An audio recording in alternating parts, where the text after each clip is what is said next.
见。你知道刚跟丽娜走一块那女的是谁？谁呀？蓝红。现在网上全是她家的故事。哎，说她嫁入豪门只因为生了个女儿，豪门老公什么都没给她留。网上说那话能信吗？哎，那你说点真实可信的。她是罗宾前女友。真的假的？啊什么啊？不信你们问人家黛西。黛西，你知道啊？问我干什么呀？我什么都不知道。算了算了，你说说嘛。我跟你们说啊，这个是个公开的秘密。哎，把门关上去，把门关上去。当初他跟罗密一起在咱们律所实习，那个时候啊，跟着封印伺候一个大客户。一来二去呢，大客户就发现原来自己大部分的活都是实习律师在做。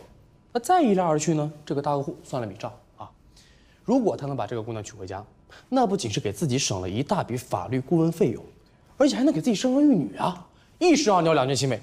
所以他跟这个姑娘提出了求婚。有钱人怎么都这样啊？这姑娘还是亏了呀。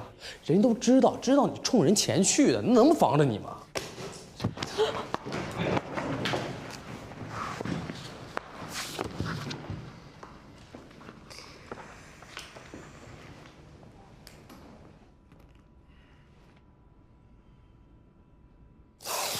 我刚才在门口看见蓝红了。你迟到了。我昨天跟你说了，我今天会晚一点到。我是说你错过了何塞。何塞怎么了？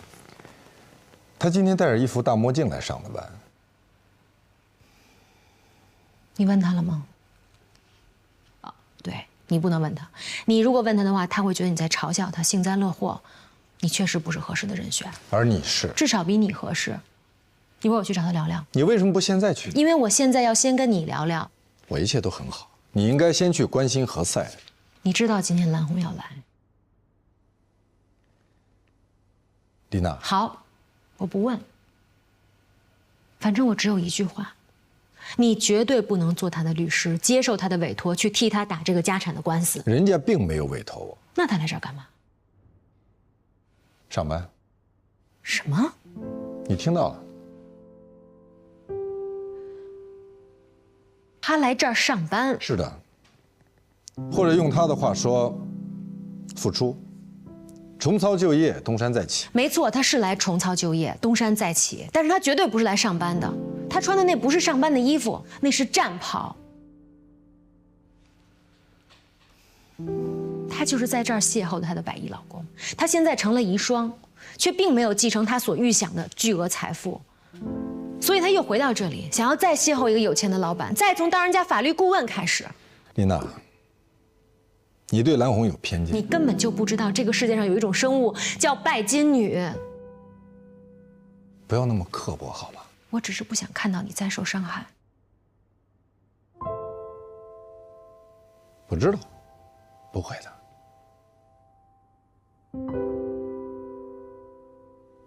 好了，你该去关心何塞了。你看，他们散会了。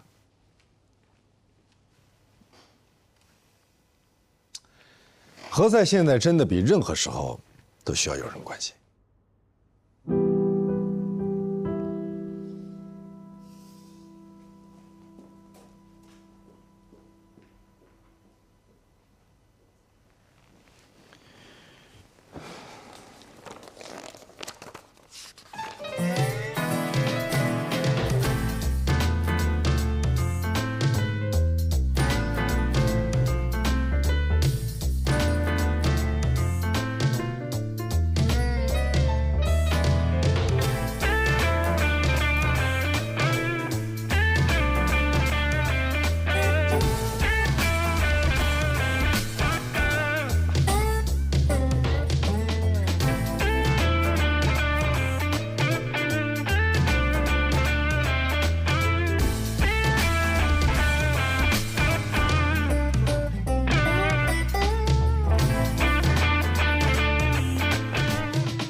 这就是你的办公室，请。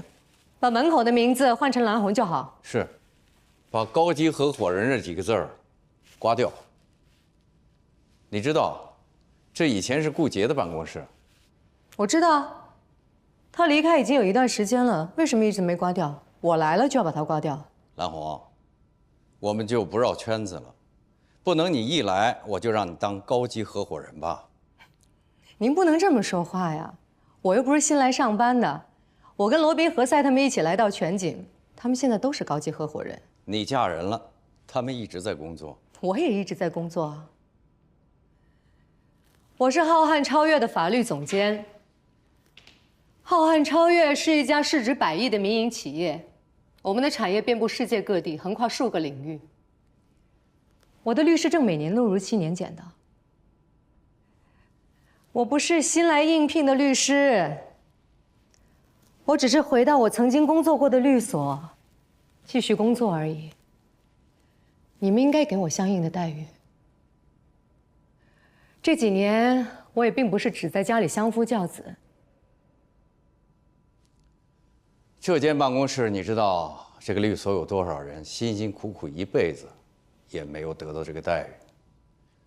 但是我现在把它交给了你，就代表我对你的认可。我并没有把你当成一个新手。高级合伙人，不是我一个人说了算的。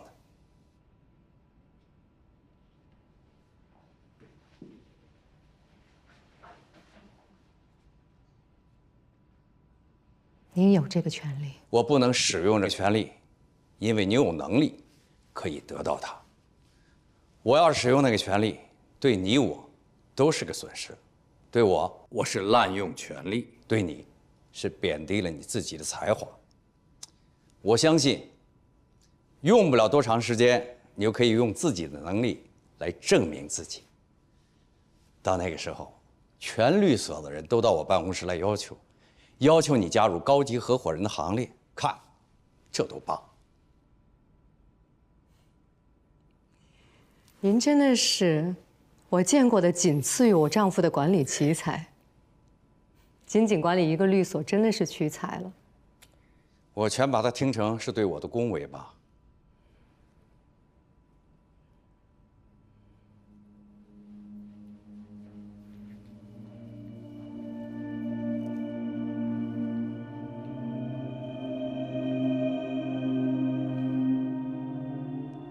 我打算从我自己的案子开始。蓝红，你确定你要自己给自己打官司？我确定，这就是我回来这的目的。我要打赢我的案子，扬名立万，让所有跟我有类似遭遇的人都来找我，到时候我们就不愁案源了。你一定会输的，而且会因此声名狼藉。没有人愿意请一个声名狼藉、连自己家产都打不赢的律师为自己服务。输赢都是我的事儿。不，你现在是全景的律师，你接的案子关系到全景的声誉，输赢已经不是你一个人的事儿。那谁来打能赢呢？你吗？我至少从来没输过。那是因为你从来不敢接受挑战，你只挑你自己有把握赢的案子。不，打官司只是解决问题的一种手段而已，还有其他很多种手段。对于打不赢的官司，我通常建议他们和解。如果你是想劝我跟他们和解，那我劝你还是省手。我说了，我只是想解决问题。你知道孙超越的律师是谁吗？当然，顾杰和王丽。所以你觉得他会跟我们谈吗？你跟他们关系好吗？交战的国家尚且可以铸剑为犁。我要血战到底。停！都别吵了。我有个建议，能不能在我们律所搞一次模拟庭审？你呢，就自己给自己打官司；你呢，当被告的委托代理人。你们俩得好好准备一下，事实胜于雄辩，你们看怎么样？我没问题。我更没问题。那我也准备一下。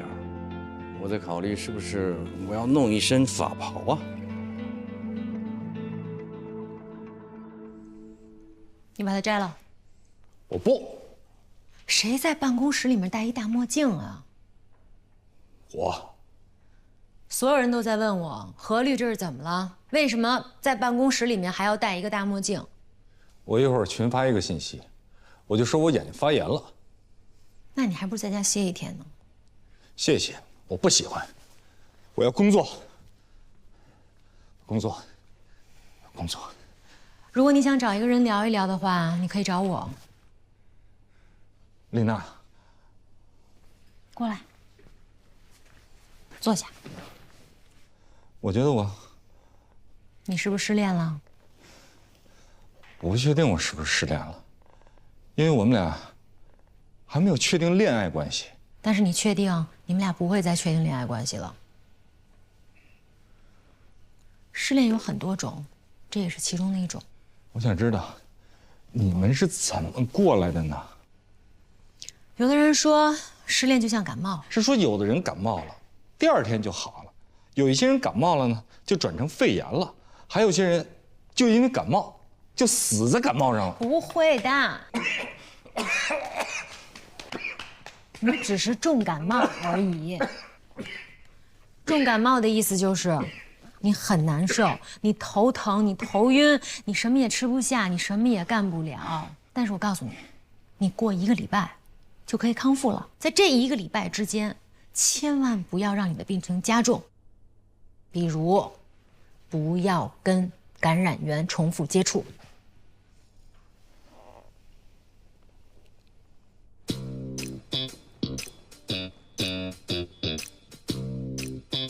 哎，你要想早日康复的话，你就不要现在出去挨刀子。他来这儿干嘛？你以为人家是故意带着刀子过来劈你的？你说，我应该怎么做？正常一点就好了。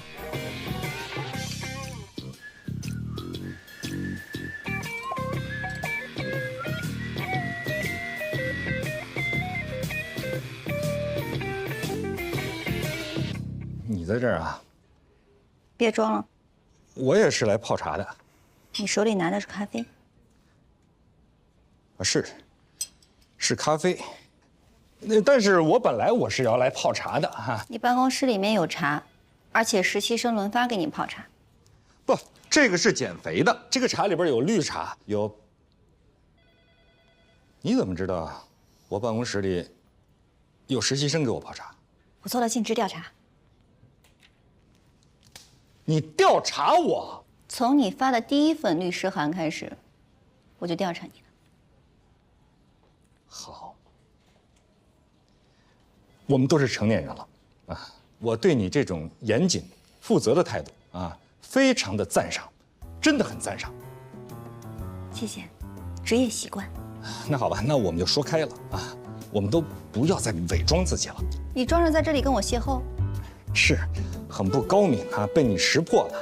那我们就开诚布公的好好的谈一谈，好吗？我不装了，你也不要装了。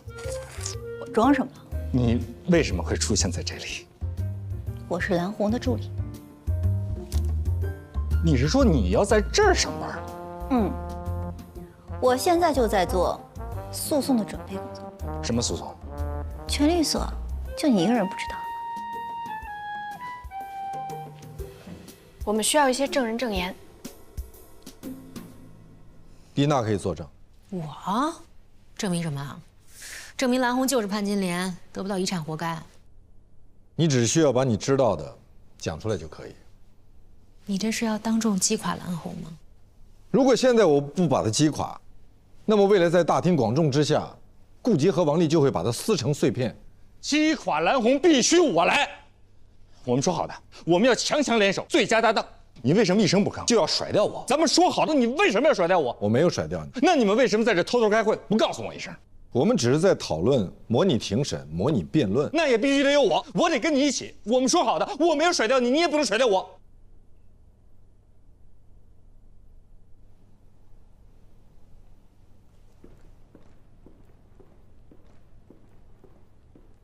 你能不能不要这么激动？有什么话坐下说。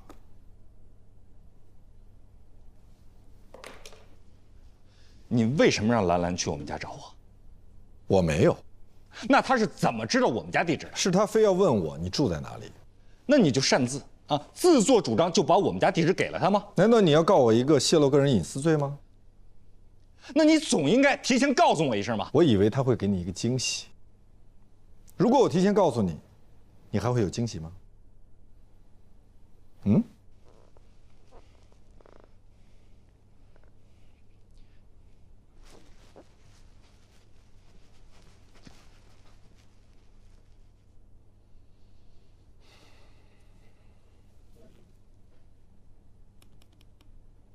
没有声音是吧？这视频从哪找出来的？哎，这何老师态度高手。他们那么多人围着你电脑看什么呢？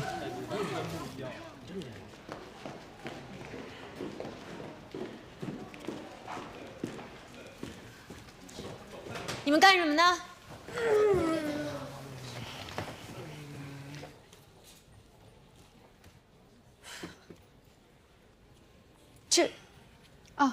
这是茶水间的监控。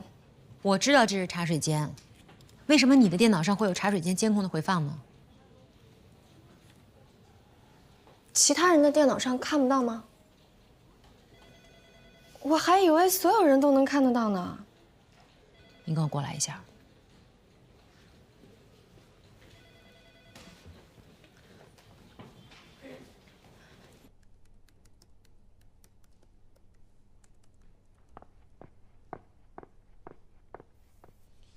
你找什么？魔镜呢？你现在越来越没礼貌了。出去敲门。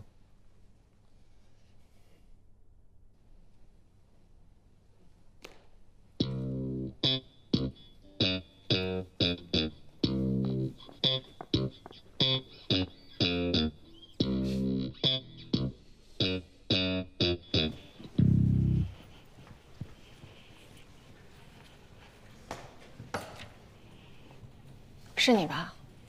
你为什么要动我的电脑？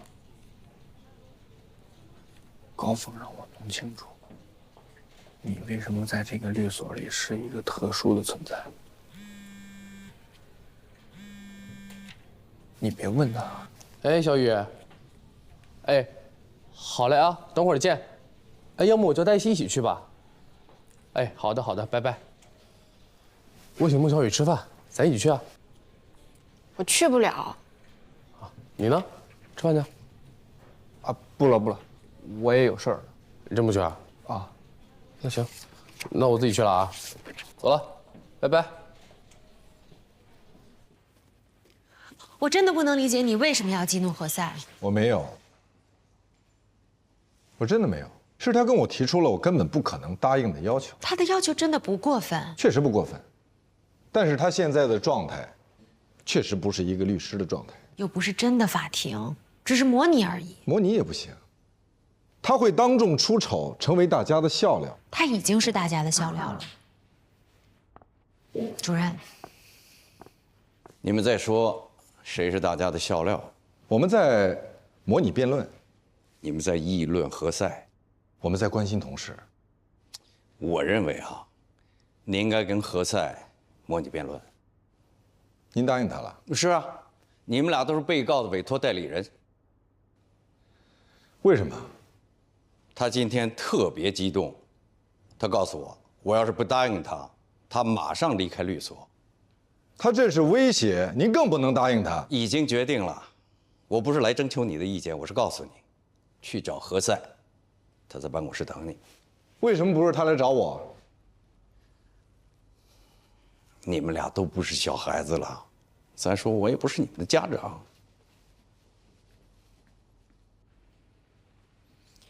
你现在就去找何塞。不，让他多等一会儿。你们怎么真跟小孩子似的？我们不是小孩子，我们只是都固执的不愿长大。他是固执，你是不愿意长大。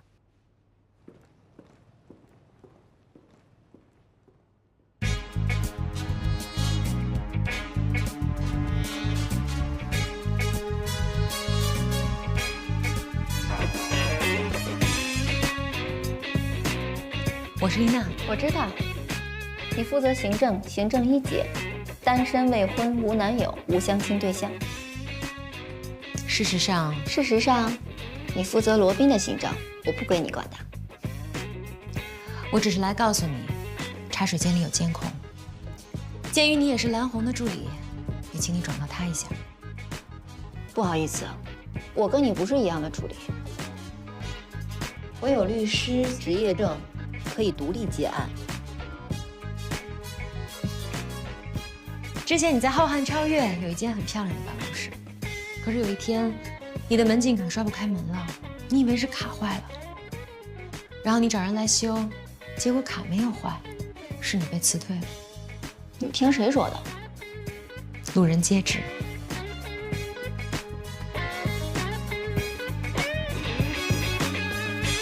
姐，你说他一个秘书，他怎么知道我在浩瀚超越的事儿？他不是一般的秘书，那他为什么没有自己的办公室啊？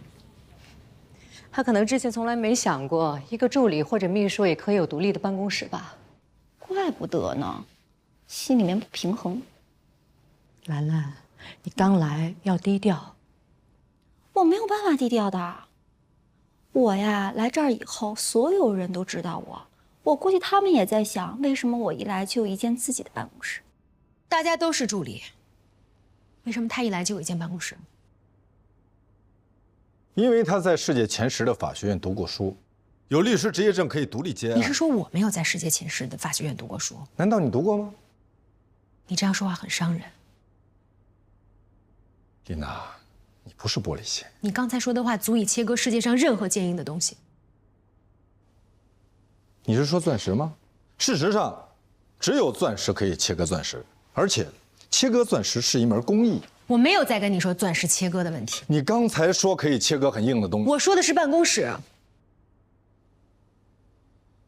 兰兰办公室的问题，我刚才已经跟你解释过了。我现在说的是蓝红。怎么又说到蓝红呢？他为什么一来就可以搬到顾杰的办公室？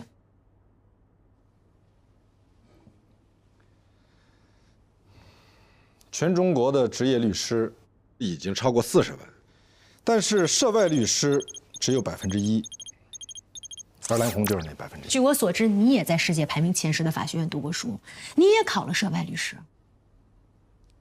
所以我是高级合伙人，而他不是，他只是拥有一间高级合伙人的办公室而已。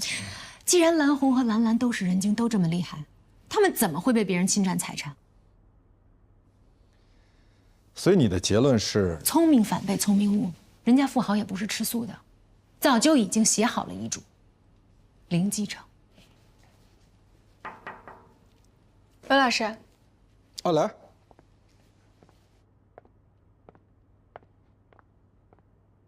您找我啊，你去跟何塞律师确定一下诉讼策略。然后呢？然后起草代理意见。好，什么时候要？你知道模拟辩论什么时候开始吧？那之前，虽然是模拟，但是也非常重要。好，明白了，我最晚明天给您。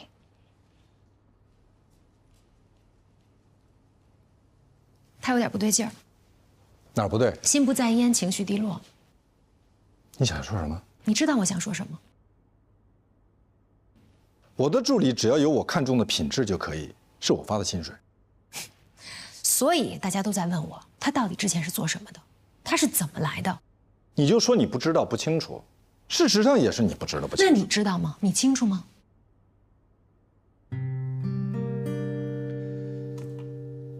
你到底怎么了？我怎么了？我是不是问了不该问的问题？还是我问的问题让你难堪了，你不想回答我？不，我是觉得。你觉得什么？你直说。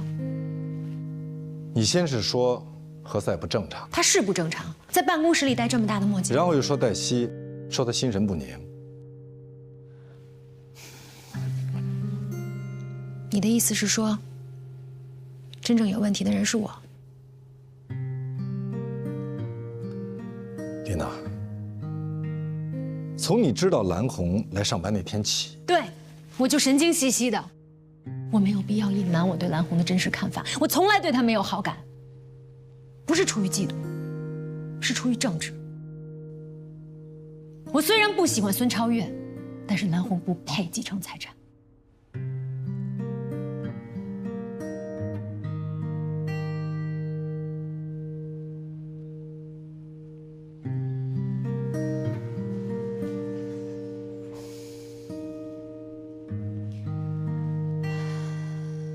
罗宾他为什么让你来找我？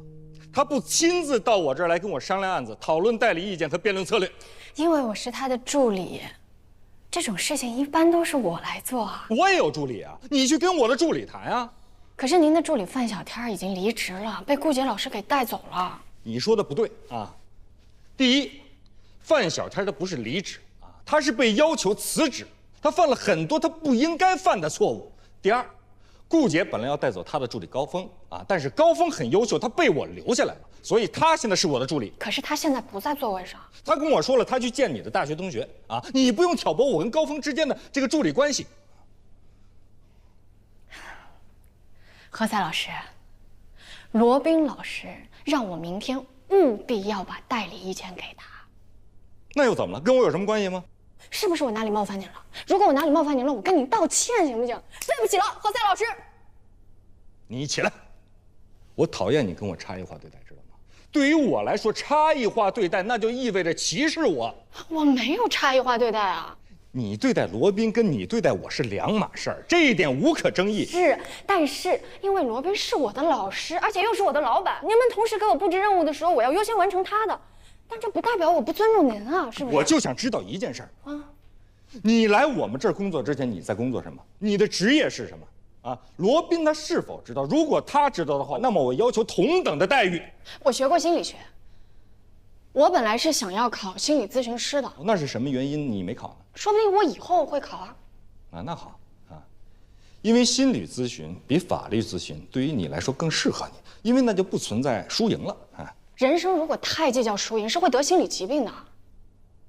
你暗示我，啊？你暗示我太在乎输赢了，所以我心理变态。不是，我的意思是，人生除了输赢，还有其他重要的东西啊，甚至是比输赢更加重要的东西。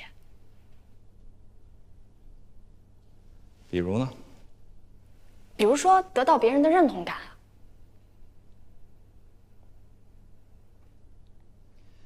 这个世界就是凭实力来说话的，啊！你是一个助理，你没有这个实力来跟我谈案子，你去跟罗宾把这一点说清楚啊！你可以走了。凭实力说话是没错，但是实力绝不仅仅是指谁的地位高，谁的权力大吧？啊，对，你们女人还有一种实力啊，是颜值，这是你们的软实力。实力再强也是要讲道理的，不能因为谁的实力强，谁说话就算数吧？那还有我们律师这个职业干什么？那就看谁的钱多，谁的职位大，谁的拳头硬好了。哎，你跟罗宾也这么说话吗？啊，你去建议过他，让他去看心理医生，说他心里有疾病吗？何老师，我真的是因为好意。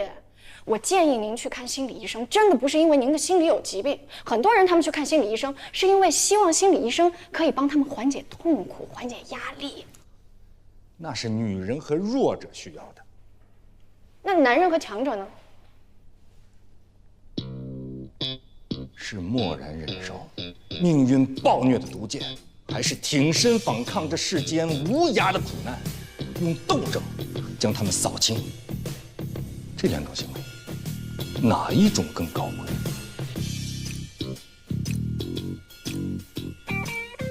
是默然忍受，还是挺身反抗？哪种更高贵？今儿打得不错，回去好好想想动作。好嘞，谢谢教练。加油！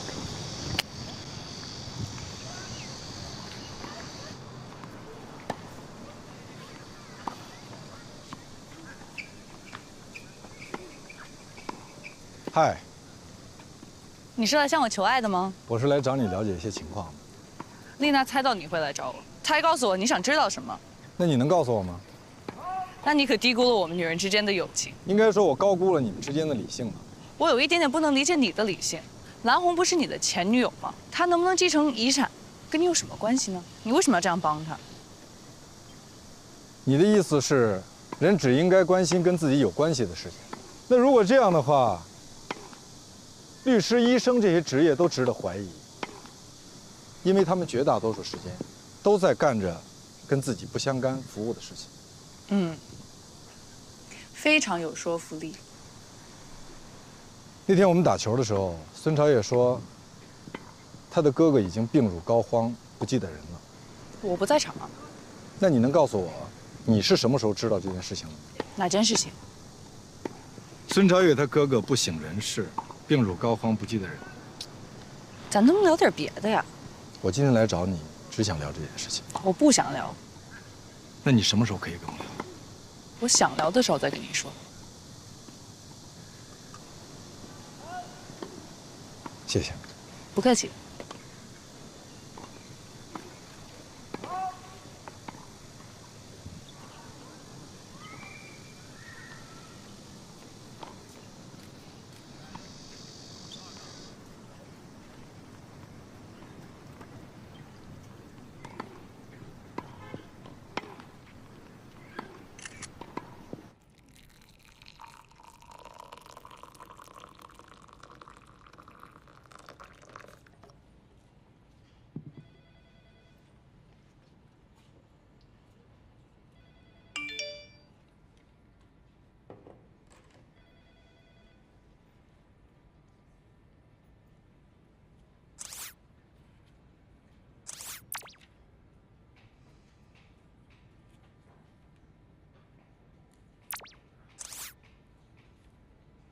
谢谢提醒了，我什么都没有告诉他哦。他空手而归，我还有点于心不忍呢。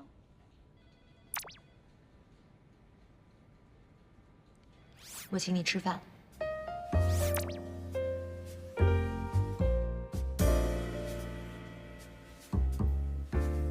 今天是我来群里上班的第一天，你呢是唯一一个主动跟我说话的人，也是唯一一个跟我说话的时候带着笑脸的人。我敬你。大家熟了以后就好了。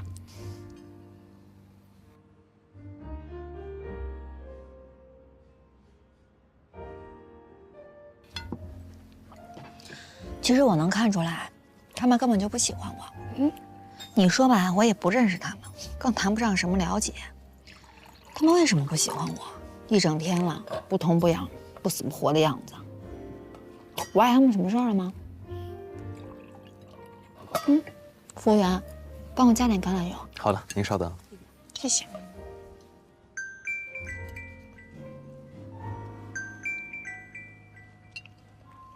我姐给我打电话，我接一个啊。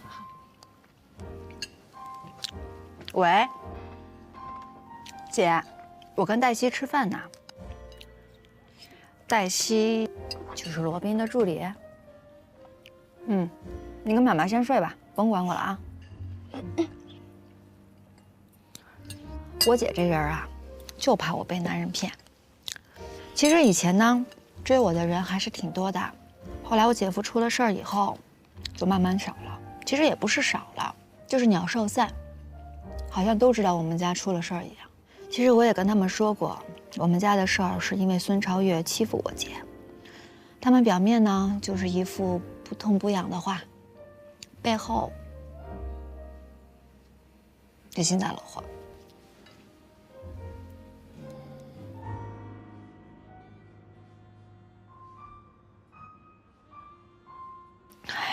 何赛老师没有这样吧？除了他。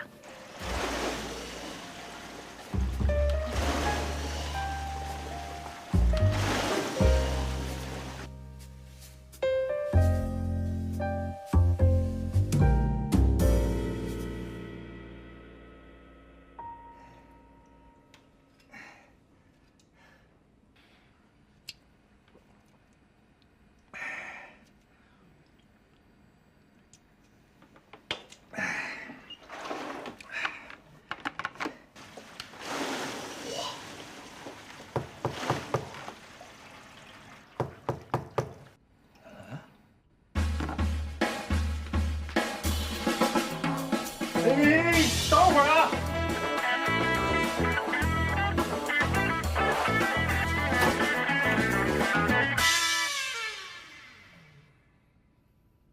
！10分钟。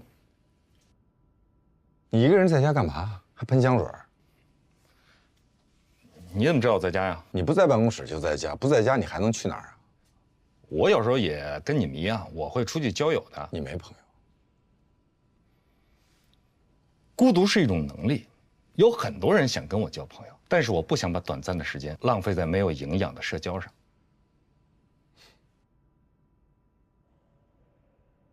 找我什么事儿？有喝酒的杯子吗？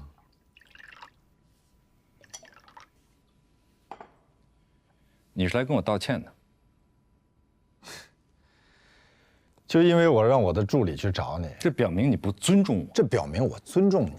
如果我直接去找你，我们俩意见相左，你少来。我们俩本来可以直抒胸臆的，那样才叫尊重。那看来我们对尊重的理解不太一样。你是说我没有雅量，所以误解了你的好意？我没这么说，但我确实也没想到，这件事情居然会伤害到你。你应该想到伤害了我，你总是伤害我，伤害我完之后，你又表现出一副无辜的样子。那我还有哪件事情伤害了你，并同时表现出一副无辜的样子？你甩掉了我，你想在蓝红的事情上甩掉我？我没想甩掉你，哼，我是怕你跟兰兰的关系。哎，你跟蓝红都不怕，我跟兰兰怕什么？我们俩10年前就结束了，我们俩现在还没开始呢。何在，就是一个模拟庭审，我真的没想到你会这么介意。行了，别生气了。生气就是拿别人的错误惩罚自己。什么别人？我在生你的气。你有没有听到过一句话？如果你因为一个人生气，那么就是说你给了这个人过高的尊严，他凭什么让你生气呢？因为我在乎，我才在乎你。哦。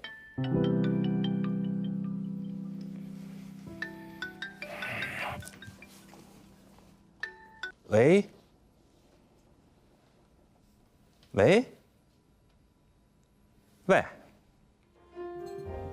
你谈过几个男朋友？一个，就一个，就一个。骗人！骗你这个干什么？就谈过一个男朋友，又不是什么特别值得骄傲的事儿。你们为什么分手？因为他要出国。太帅了。我说这个分手的理由太帅了。兰兰给我打一电话，然后挂了，什么也没说。那你给他打回去啊。我不。那我帮你给他打。不，那你跟他说什么呢？我就说你电话落我这儿了，我看到一个未接电话，打回去问问什么事儿。哎，但这是撒谎，善意的谎言。谎言就是谎言，不分善意与恶意。你看你。好，那你就慢慢咀嚼你的痛苦吧。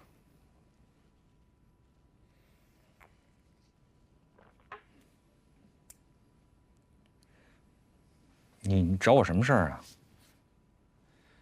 你就当做是我来找你喝酒的吧。不，你找我肯定有事儿。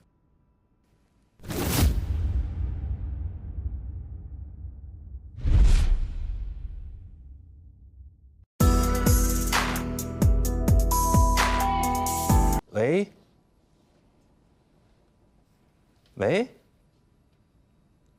喂。兰兰给我打一电话，然后挂了，什么也没说。那你给他打回去啊。我不。那我帮你给他打。不，那你跟他说什么呢？我就说你电话落我这儿了，我看到一个未接电话，打回去问问什么事儿。哎，但这是撒谎，善意的谎言。谎言就是谎言，不分善意与恶意。你看你。好，那你就慢慢咀嚼你的痛苦吧。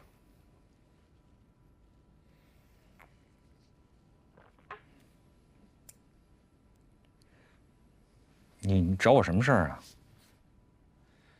你就当做是我来找你喝酒的吧。不，你找我肯定有事儿。是，本来呢，我是想来跟你讨论讨论这个案子。如果说我们俩一起共同代理，那我总要知道你的论点是什么吧？那你为什么说是来找我喝酒的？因为你不在状态。但这孟芝兰是你带来的？是我带的。那是因为我预判到你不在状态。你看，我的预判多么准确。尽管我希望你向我证明我预判错了。我保证。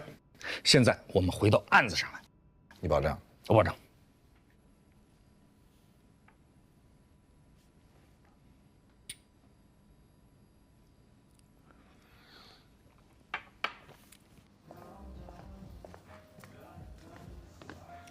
你好，这是账单。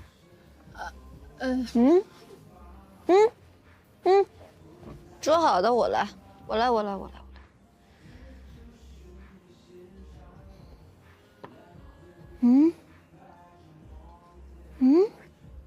怎么喝多了不认识我了？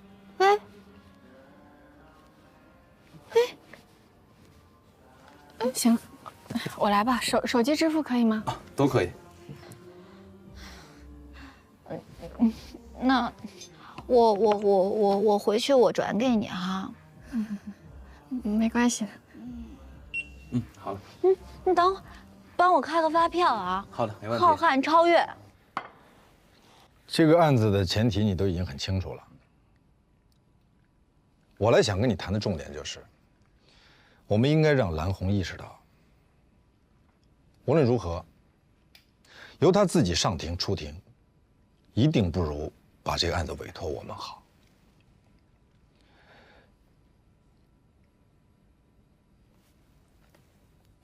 别，你给我，我不看了，你给我，你给我呗，不用抢，给你，我走了。哎，别，你这样，我不看了，我真的不看了。我保证我会全力以赴、全神贯注、专心致志的听你说。其实我刚才一直在专心致志的听你，一直听吗？一直在听。你刚才说过多少次了？你保证？可是我在认真跟你谈的时候，你每隔几分钟就看一下手机。请问我怎么跟你谈？怎么跟你讨论？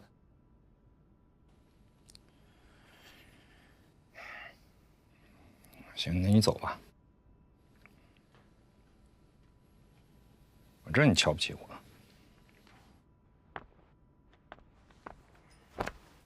我没有瞧不起你，我自己都瞧不起我自己。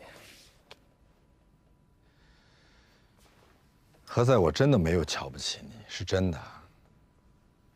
我特别能理解你此时此刻的心情，因为我也有过，比你还不堪。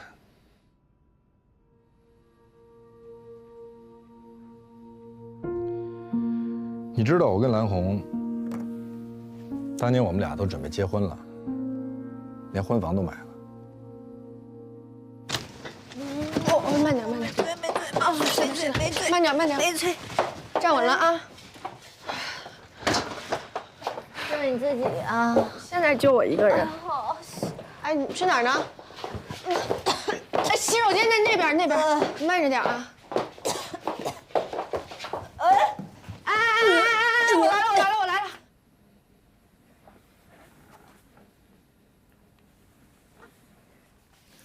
哎，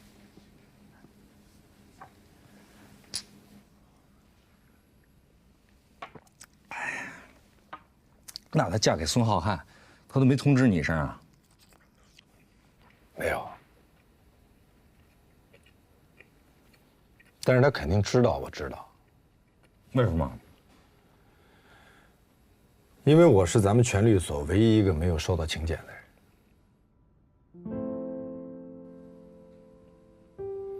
那你们俩就这么分手了？我们俩连分手都没有说过。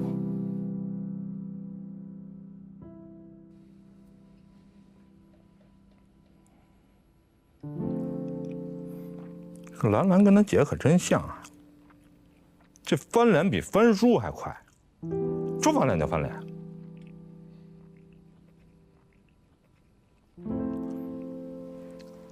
那你说我该怎么办呢？去找他，跟他道个歉，说对不起，求原谅，求和好。但是我得跟他说清楚啊，如果我接蓝红的这个案子，我们俩就先不能谈情说爱，起码在这个案子结束之前不能谈情说爱。可是蓝红这个案子打上个1、2年稀松平常，打上好几年都有可能。但这是我的原则呀。那他肯定就认为你不够爱他。这什么逻辑啊？如果你爱他，多1分钟你都不会让他等。那就意味着我不能接他姐姐这个案子，因为这是我的原则。可是你为了他连一个案子都不能放弃，他怎么会相信你爱他呢？我是一个律师啊，我可以放弃案子，但是我不能放弃正义。哎，你不要以为我在说大话。蓝红的这个案子非常的复杂啊，需要一个非常专业的律师来处理。而且我觉得，像孙超越这种人，很有可能用上威胁啊、收买律师的手段。我也是律师，我也非常专业，而且我也不怕威胁，也不会被收买。啊，我懂了。你今天来说服让我去谈情说爱，其实真正的目的是想让我把蓝红的案子交给你。我不会这么做。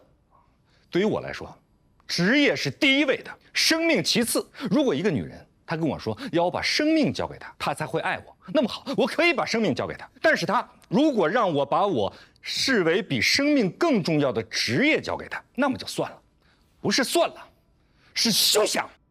时间不早了，我叫个代驾回去了。不，哎，我刚刚进入状态呀，咱们俩现在可以谈案子了啊！你跟我说说，蓝红这个话题已经过去了。不，你得说说这个但我觉得不是你的错啊，是我的错，不是他的错。我叫的滴滴代驾到了。不，你得说明白你们俩到底为什么分手，这个事情是跟案子有关系的。喂，对，是我叫的。哎，斌，你稍微等我一下，斌，我马上就下来。你得把这一点说清楚啊，斌。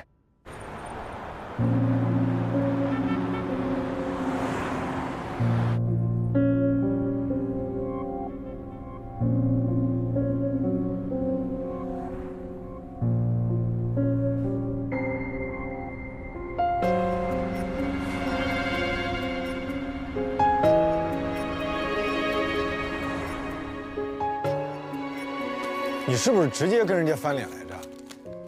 翻脸，翻脸，我是客气的。怪不得人家说了，娶媳妇儿之前啊，必须得见见丈母娘是什么样，什么素质啊。特别好意思说，哎呀，我们闺女脸皮儿薄，不好意思说，有些事儿啊，我替她说吧。你们这个房本上的名字啊，必须写上我闺女的名字。那蓝红什么态度？那一唱红脸唱白脸呗。他就在边上说：“哎呀，人家的房子为什么写咱家人的名字啊？”他妈一听怒了，扭头就走，他立马就跟出去了。这戏演的，给谁看呢？罗宾，我告诉你啊，这件事情你要谨慎。摊上这么一个丈母娘，你苦日子在后头呢。说的难听一点，这叫不要脸。姐，你能不能别说话这么难听？什么叫不要脸？那我换个方式说，你如果答应了，这是不平等条约，这叫丧权辱国，你知道吗？我们家是暴发户啊，钱不是辛苦挣来的，是天上掉下来的。哎呀，你能不能？你什么你呀？你差哪儿去了？非得送到房子才跟人家结婚啊？你想想，这是爱情吗？这叫傍大款。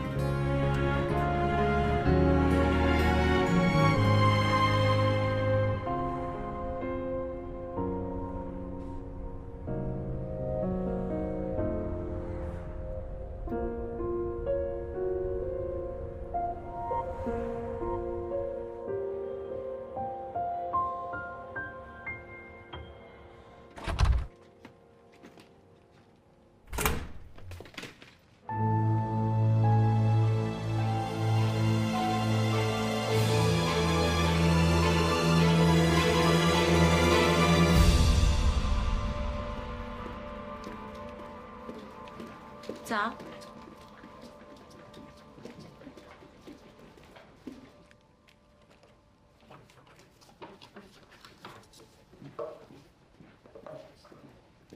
姐，我买了蛋糕，你过来吃点吧。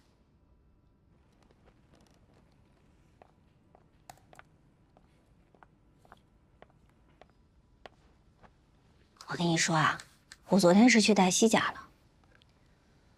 他跟罗宾根本就没有那种关系，他们家根本就没有男人的迹象。你不用跟我汇报这些，我刚死了老公，没那么快想嫁人。他们都传黛西和罗宾的，我是帮你去看看。这不是你的工作，兰兰。姐，你发那么大的火干嘛呀？我没发火，我又不瞎，你看看你那一脸的不高兴。我老公尸骨未寒，我零继承，这网上还天天有人骂我说我活该，说我机关算尽太聪明，聪明反被聪明误。你说我这一天天的，我有高兴的事儿吗？你去告诉封印，模拟庭审，要么取消，要么马上。怎么了？怎么了？人家都开始宣战了。他们干什么了？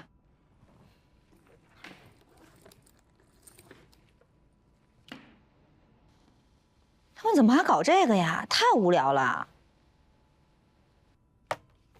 去告诉封印，我要发起诉讼，申请诉讼保全。姐，我早就跟你说过了，就不能轻易饶了他们。你还说什么家丑不可外扬，咱们早就应该起诉他们。你还在这愣着干嘛？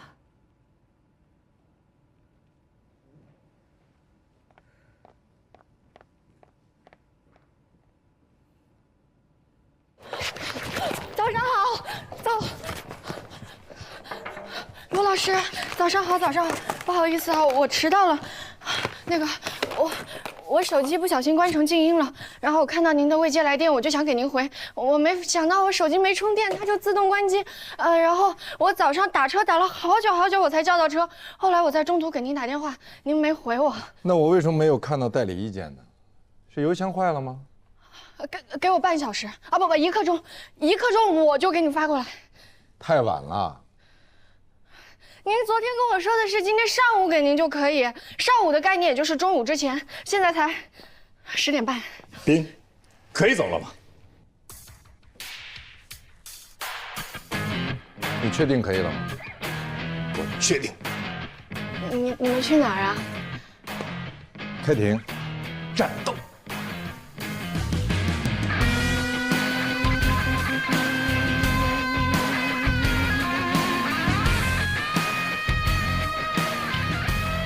丽娜姐，我今天特别的忙。不是，他们去哪里啊？模拟法庭啊，提前了，你不知道吗？为什么？你问兰兰去啊，你们俩关系不是挺好的吗？我。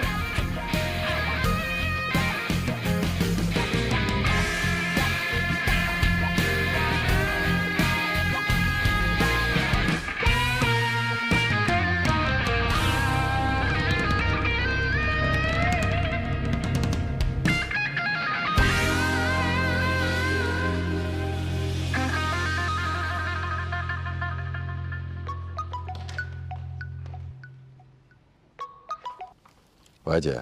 哎，我有件事情啊，要跟你商量一下。你等一下，我出来说。急吗？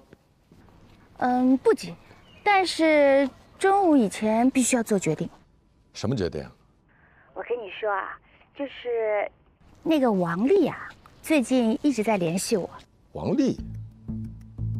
就是原来追过你那王丽。我知道你不喜欢她。你们什么时候联系上的？是一个挺偶然的机会。他是不是问了很多你蓝红的事儿？对啊，最近我们聊了挺多事儿呢，还聊到你以前的事儿。以后你不要再见他了。为什么？他是孙超越的法律顾问。我又不认识孙超越是谁啊？你在哪儿？电话里说不清楚，我现在马上过来找你。请当事人委托代理人按席位就坐。你坐吧，我来跟你说一下，我有事要出去一趟。出去？马上就开庭。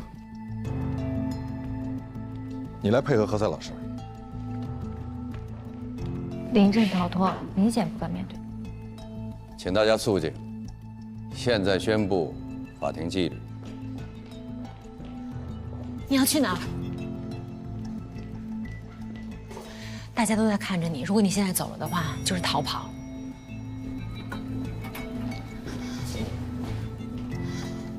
如果你现在走的话，大家就真的会觉得你跟他有事儿。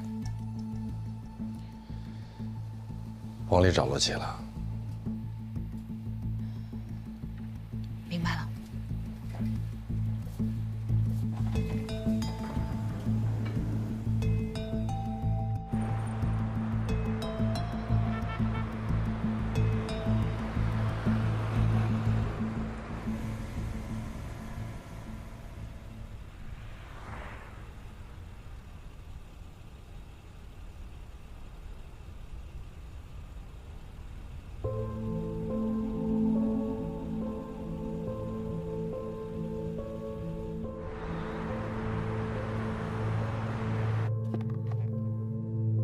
罗琦，在你还是少女的时候，我就非常喜欢你，爱你。我想把你忘记，但是我真的做不到。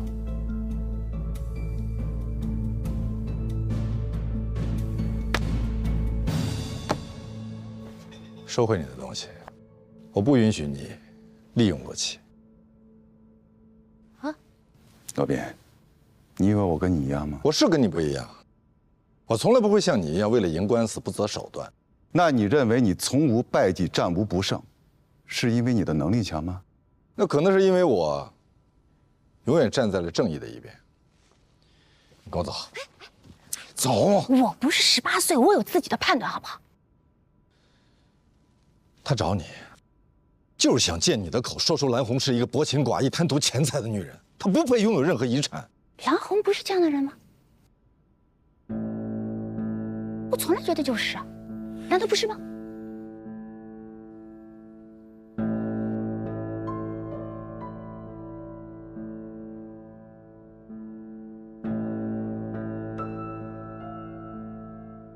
原告蓝红女士和孙浩瀚先生之间并不存在感情。法律规定，遗嘱内容必须得符合遗嘱人的真实意愿。虽然原告和遗嘱人为法定配偶，但是遗嘱人早就已经表现出对这段婚姻的失望。你这句话没有事实依据。有，孙浩瀚先生在结婚后不久就发现原告嫁给自己是因为贪图富贵，于是就对原告产生了厌恶之情。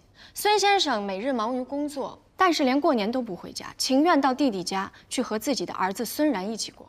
过年是我们双方共同做的约定。孙然的母亲在除夕之夜去世，所以每年春节我丈夫都要回去陪她。那难道你作为后妈，我也有我自己的亲妈。我妈妈是个单亲母亲，一个人把我和我妹妹2个人抚养长大很不容易。我妹妹在我婚后不久就出国读书了，所以每年春节我都要回去陪我妈过年，要不然她就只能一个人过。这也是我跟孙浩瀚在婚前就做的约定。平时我们的生活都在一起，但是每逢过年，我们就各回各家，各自陪伴生命中其他重要的亲人。被告代理人，这是他们的婚前约定，不能以此来攻击他们夫妻的感情不好，更不能据此对原告进行人身攻击。审判长，孙浩瀚先生对原告早有提防，甚至一度怀疑原告之女并非自己亲生，所以在重病之际将所有的遗产交给自己亲弟弟继承，这也是在情理之中的。审判长，他这是在诬陷，涉嫌人身攻击。被告代理人，你有什么证据吗？有。医院的医护人员从来没有见过原告，讨论治疗方案都是与我的当事人，也就是原告丈夫的亲弟弟孙超越先生进行的。所以，所有的治疗方案，包括病历上的签字，都是我的当事人所签。我先生住院以后，你的当事人跟我说，医院建议我和孩子暂时不要去探视，因为我丈夫见到我们可能会激动。之后我们坚持要去探视，他又说我丈夫已经转院，至于转去哪个医院，又坚决不肯告诉我们。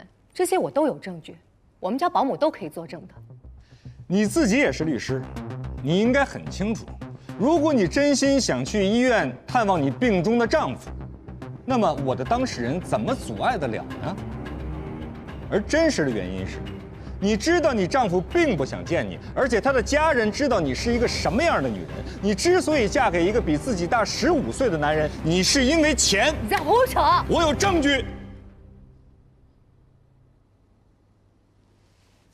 这有2张结婚请柬，第一张是蓝红女士与罗宾先生的结婚请柬，时间在前；第2张是蓝红女士与孙浩瀚先生的结婚请柬，时间日期在后。这2张结婚请柬时间只差1个月，那是什么原因让你突然间决定嫁给后者，一个比你大15岁的男人呢？谁规定了一个人一生只能谈1次恋爱，只能爱1次？我多爱1次就是大逆不道了，就连继承自己合法丈夫的遗产的资格都没有。你这是哪一朝代的法律啊？我想你可能没有听清楚我的问题，那我再问一遍，我的问题是什么原因造成你决定不嫁给与自己相恋多年、即将踏入婚姻殿堂的大学同学罗宾的呢？这个问题与本案无关。有关。性格不合。不，是因为罗宾的父母出资为你们购置了婚房，而你要在房产证上写上你和你母亲的名字，你要霸占别人的房产，目的落空了，你恼羞成怒才火速嫁给了孙浩瀚。你以为男人傻吗？你以为你丈夫会相信你是因为感情而嫁给他吗？你骗得了他一时，你骗不了他一世，所以你不会得逞的。如果所有的遗产都被你继承了，他会死不瞑目的。我真是不明白，你哪儿来的自信，在这信誓旦旦地争夺遗产？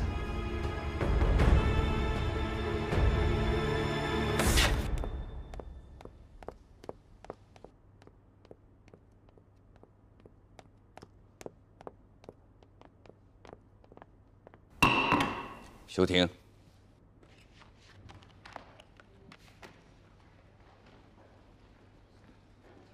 你有点过分了。我是为了……不管为了什么。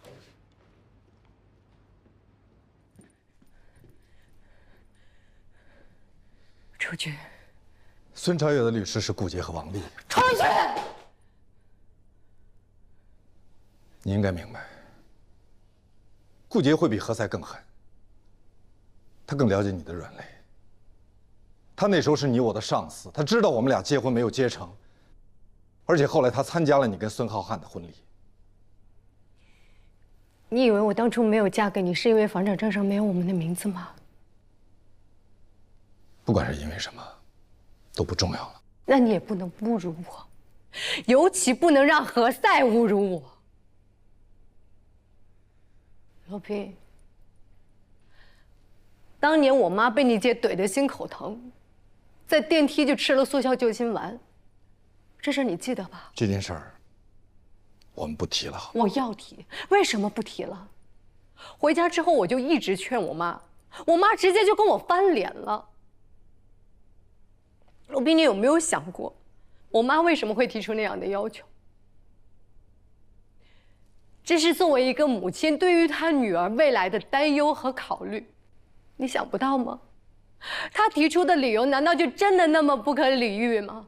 是我当初也很反感我妈为什么会这么做，但是后来我想明白了，我不嫁给你，不是因为房产证上不加我们的名字，而是因为你们家的态度。你们家看不起我们家，认定我们庸俗，认定我妈庸俗，我们家庸俗。我本来根本就不介意房产证上有没有我的名字，我知道你们家的态度之后，我就介意了。我必须要在这个房产证上加上我的名字，我凭什么不加？我们别再说这件事了，好不好？我就是要说，你都能当面跟何塞吐槽，凭什么不敢当面跟我说清楚啊？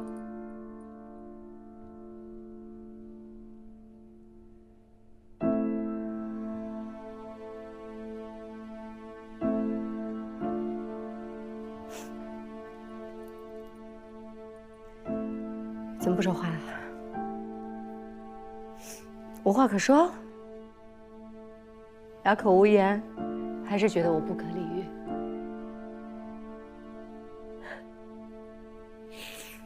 罗宾，我真的是太了解你了。你打从心底就认为，结婚一定是为了真爱，而真爱不应该谈钱。我们家跟你谈钱了，就辱没了婚姻，辱没了真爱，也辱没了你。你多骄傲的一个人啊！你根本不会允许有一个女孩要嫁给你的时候，居然敢跟你提在房产证上加名字的事儿。我敢保证，你当下就对我非常失望了。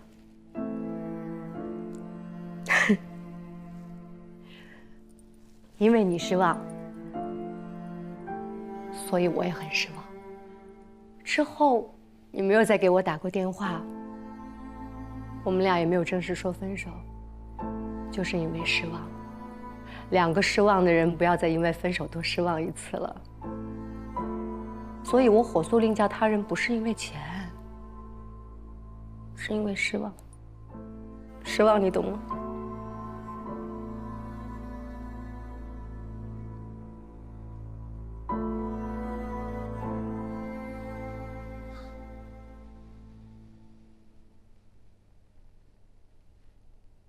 你不能说那个。为什么？你太振振有词了，你的振振有词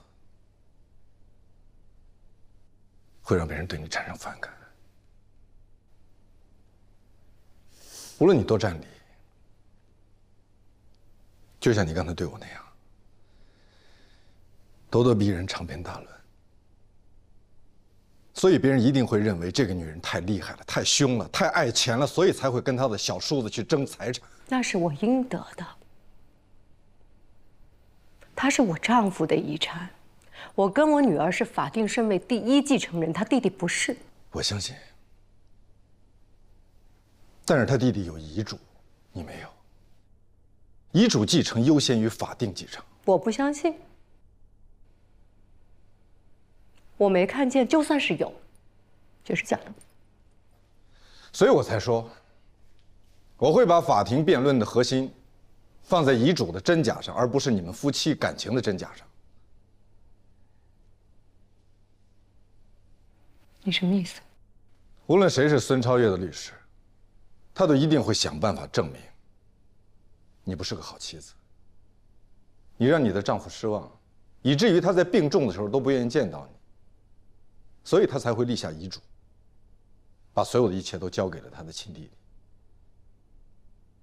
如果你出庭，他们一定会想尽一切办法羞辱你，就像何塞刚才做的那样。就算我不出庭，他们也一样会那么说我的。所以我才会说，我会把辩论的核心放在遗嘱的真假上。